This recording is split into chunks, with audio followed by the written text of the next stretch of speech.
2 years ago sat a happy, optimistic, joyful, young 18-year-old. And here I am about to turn 20. And little did I know was that nursing school was going to treat me like this. The workload is insane. I didn't even think it was possible for my body to undergo this much pressure in my life. I just want to graduate.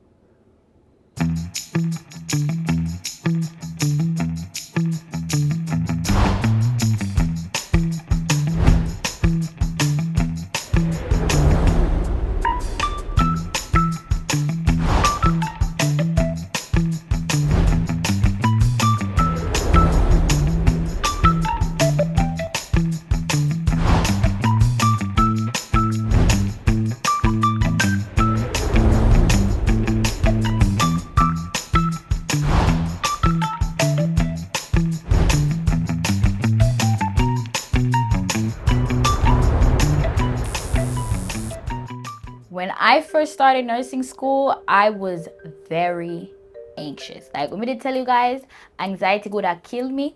Like, we didn't feel like we got dead. There's two people in our family. We call them like worry people. They just worry for everything. So it's my mom, the biggest worrier of all. And then we have Tay Tay, who comes literally right behind her. And every time Tay Tay used to take a test, it's like she worries, like, oh my gosh, I don't know how I feel, this and that. And I'm just like, bro, every time you take a test, you worry, and then you end up getting a 95 afterwards. Tay Tay is like the person with the most test anxiety. Every time she goes to take an exam, Tay Tay's coming back with an exam score of a 90 to 100, nothing below. Tay Tay was always the kid that would come home with the nice grades. My mom had nothing to worry about Tay Tay in school. But me, Lord. Tay Tay, from she was a baby, Tay Tay was always sharp. Not to toot my own horn or anything, but I would say I'm very smart. Going through nursing, it was definitely hard work. The material was it was doable. It was kind of like just a walk through the park, just taking it step by step, and I was moving and I was progressing. So for me, I didn't really feel like there was gonna be any thump in this journey of mine. But was I wrong? Boy, was I wrong. Happy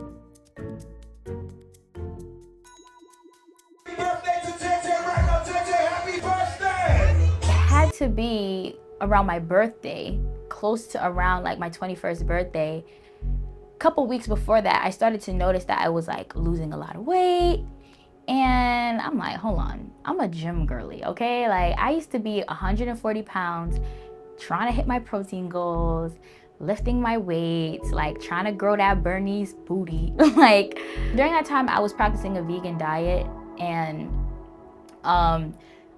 when I did notice that I was losing weight, I thought, okay, maybe it could be because I had cut out meat and dairy and all those things out of my diet. So I just thought maybe that's why I'm losing the weight. So the next morning I wake up from my birthday party and I noticed that my heart rate was fast. Still not paying it as attention because the next morning I woke up and I had a cold. So everything with the weight loss and all the signs that were there, I just kind of threw it out the window because I'm like, oh, it just had a cold.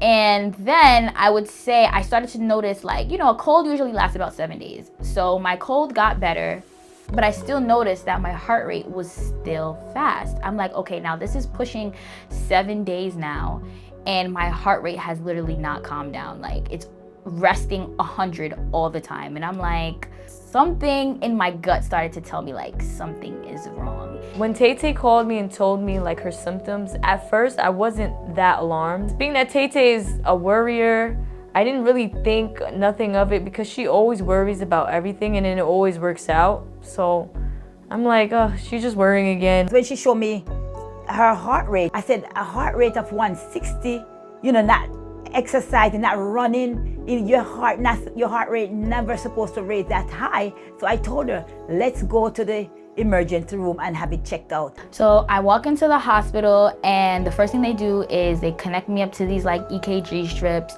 just to kind of see if I'm having any arrhythmias or something. they seen that like my heart rhythm was just a normal sinus, but it was just fast. So that was what the EKG revealed. And they're like, oh, okay, maybe like, you know, she's dehydrated, or, you know, maybe she was pregnant. They ran like so much tests, because there's like, having a fast heart rate can mean so many things. So they drew the blood, and I really wasn't expecting them to really tell me anything like crazy. But then they came back and they told me like, oh, your T3, your T4, these are like thyroid hormones, and they were like very elevated, and my TSH was very low, and that's usually like a clinical like indication that you have hyperthyroidism. So the doctors were telling me like, we're trying to rule that out for you. Once they suspected that I had a suspected diagnosis of hyperthyroidism, they said like, okay, well, we have to keep you here, which I knew it was gonna happen. And they said, we just have to monitor you because we don't really want it to get uncontrolled and like, you know, your heart rate doesn't calm down. And then like, you know, I stayed there for 4 days, and they started me on these medications to kind of help control my heart rate and regulate my hormones. Even though I only stayed in the hospital for 4 days, I was feeling sick prior to that, so I was also missing school during those times.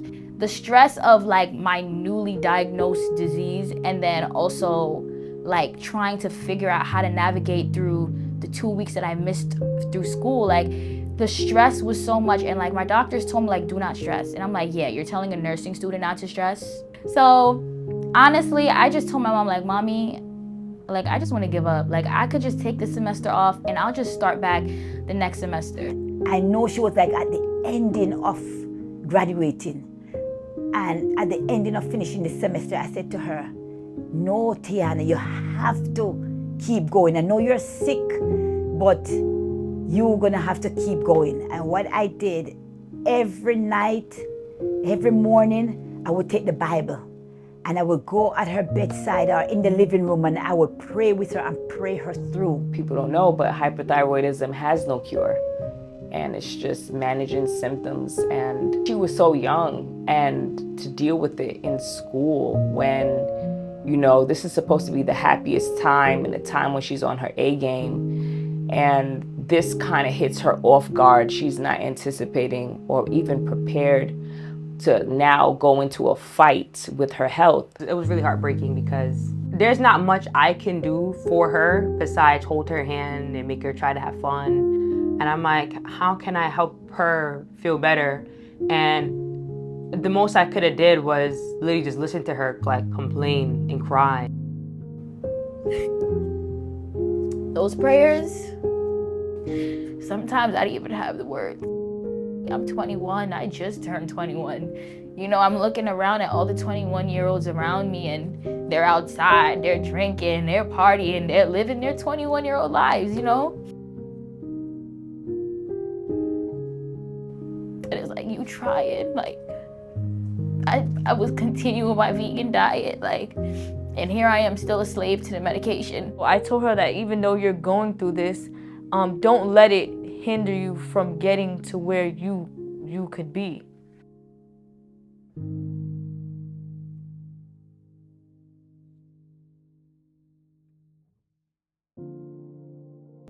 They don't let you go outside when you're in the hospital. So I would personally just look out the window just to see civilization. And there was a highway, and I just see cars just going.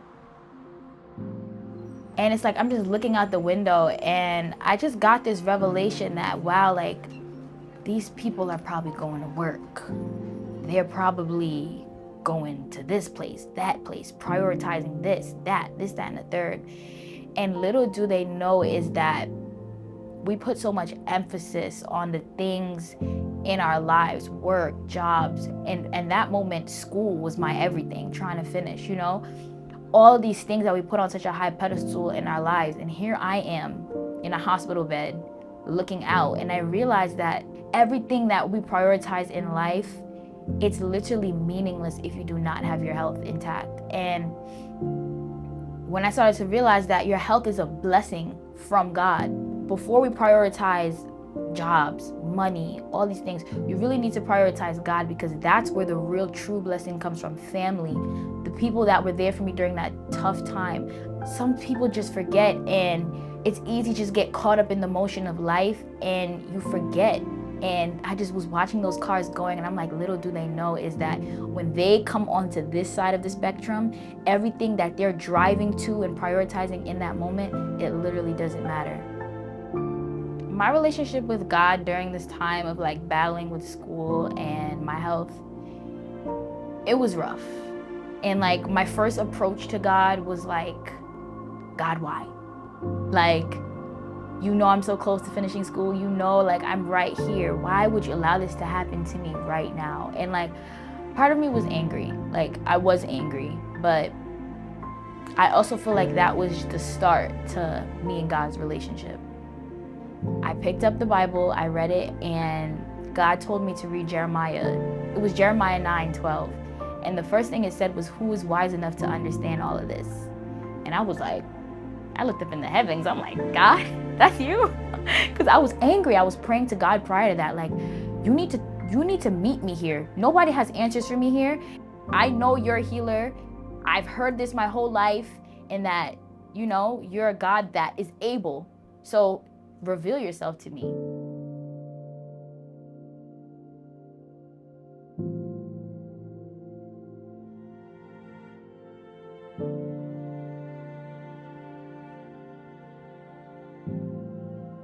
Like, it just got to a point where I just felt normal. I was going to the gym. I didn't have to watch my heart rate. I didn't feel any palpitations. I didn't feel anything. And my weight was stable. And I'm like, is this gone?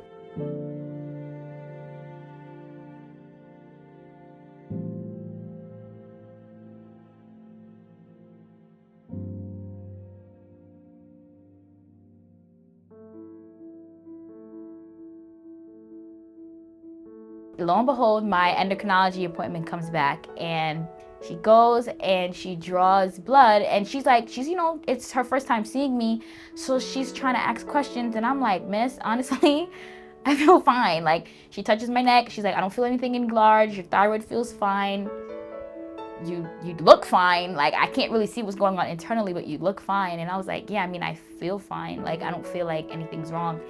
And then when they drew back the blood, and I got the results probably like 2 days later, and I opened the results, and I was crazy shocked what I saw. And I seen that my T3, T4, TSH was normal.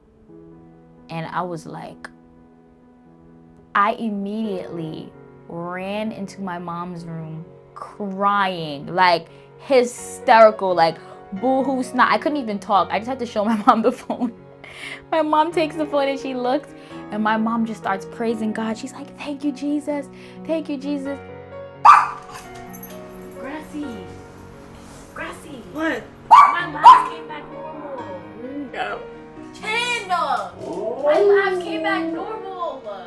This was my last semester of nursing school. I found out that I don't have to be on the medication. My labs are normal, so I'm good.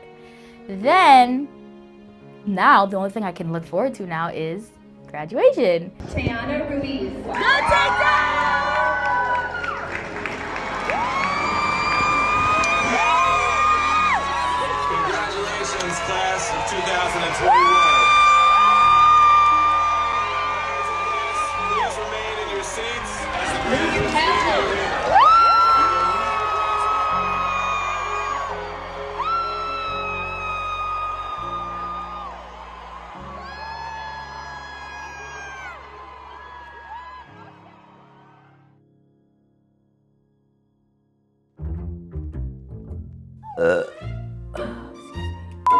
I'm the A1 Jamaican Christiana right now.